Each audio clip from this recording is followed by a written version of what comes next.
Ever sat down to get something important done, only to find yourself watching random videos an hour later, wondering where the time went? You're not lazy. You're just stuck in the loop that so many of us get trapped in: procrastination. It sneaks in quietly. You check one thing on your phone, then another.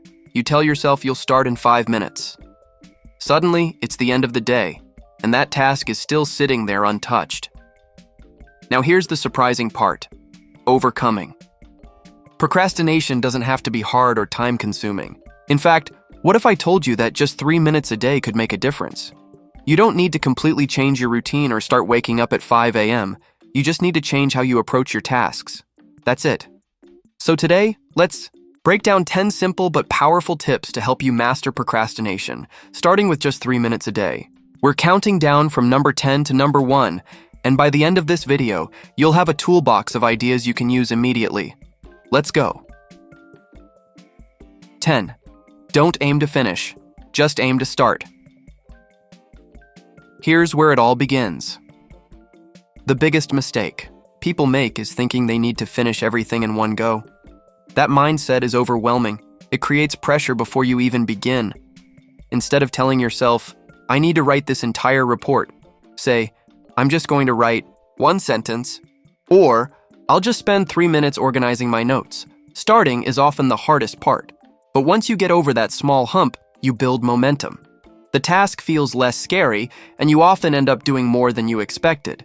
But even if you don't, that's okay, because you've already won by showing up. That 3-minute start might seem small, but it changes your relationship with the task, and that's everything. 9. Set a 3-minute timer. Sometimes we need a little nudge. That's where a timer comes in. The idea is simple. Set a timer for just 3 minutes and commit to focusing during that time. No distractions, no multitasking, just you and the task at hand. Why 3 minutes? Because it feels doable. You're not committing to hours of deep work. You're just testing the water. It's a small promise to yourself. And more often than not, when that timer goes off, you'll keep going. You'll think, I've already started. I might as well continue. That's when progress happens, when the hardest part is over. 8. Leave your task half done on purpose. This one sounds strange, but it works. If you're in the middle of something and you're starting to feel tired or distracted, stop right in the middle, on purpose. Don't wrap it up. Don't finish the paragraph or the thought. Leave it slightly unfinished. Why?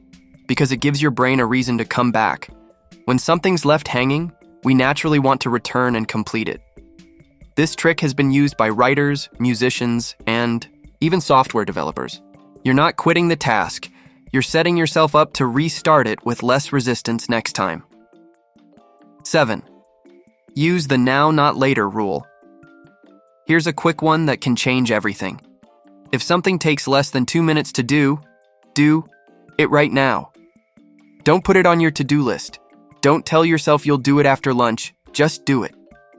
Responding to a quick message, putting away your dishes, filing that one piece of paper, these things build up when ignored.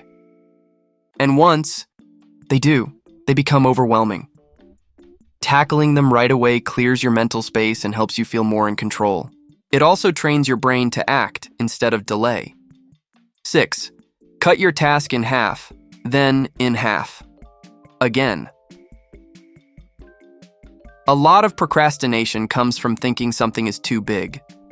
You look at a project and your brain immediately screams, that's too much. So instead of doing it, you avoid it. To get around this, break it down, and then break it down again. If your task is study for the exam, that's too vague. So break it down into review chapter 1, then break that into read the first 2 pages. Suddenly, the task doesn't look scary. It looks possible. And when things feel possible, we're much more likely to start them. Put your phone in another room. You already know your phone is distracting, but what makes it worse is how easy it is to grab. Even if you're not planning to use it, your hand reaches for it without thinking. It's muscle memory. So one of the easiest ways to stay focused for just 3 minutes is to remove the temptation completely. Put your phone in a drawer, or better yet, leave it in another room. The simple act of creating distance makes it easier to focus. You'll be amazed how much more you get done without it buzzing, lighting up, or whispering, "Check, me." 4. Use temptation pairing. This one's actually kind of fun. It means you pair something you enjoy with something you usually avoid. Let's say you love drinking your favorite coffee. What if you only let yourself have that coffee while doing something you usually procrastinate on, like answering emails or doing paperwork? You're not bribing yourself. You're creating a link in your brain between the good feeling and the not-so-fun task. Over time, this makes the task less painful. You might even start looking forward to it because of the good feeling it brings. It's a smart way to make the hard stuff feel lighter. 3. Use the done list trick. You've heard of to-do lists. But here's a twist. Make a done list instead. At the end of your 3-minute focus time, write down what you actually did. It doesn't have to be huge. Even writing "I opened the document and renamed the file" counts. This builds a sense of progress.